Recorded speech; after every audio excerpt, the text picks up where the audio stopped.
My son looked me in the eye and said, "We don't have space for you. Get out." Those words hit harder than any storm. I had just folded his children's laundry, just cooked dinner for them all, yet suddenly I was nothing but a burden. My daughter-in-law stood in the doorway, arms crossed, not saying a word, but her silence screamed her agreement. I packed my small bag in silence, walked out into the cool night, and left without looking back. But inside, my heart wasn't broken, it was sharpening. They thought they had pushed me out of their lives.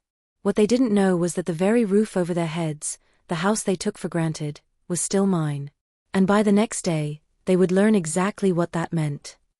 The next morning, I walked into my lawyer's office with steady steps. My husband and I had bought that house decades ago, and though they lived in it, the deed still bore my name. By afternoon, the papers were signed, and by evening, the locks were changed. When my son came home, carrying groceries, he froze at the sight of a stranger at the door. The charity representative handed him a notice. The house now belonged to an organization that would shelter families who truly needed space. I stood across the street, watching his face pale as the truth sank in.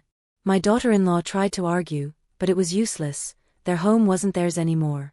I didn't need to shout, didn't need to curse. I simply whispered to myself, "You said there was no space for me. Now there's no space for you." For the first time in years, I felt free.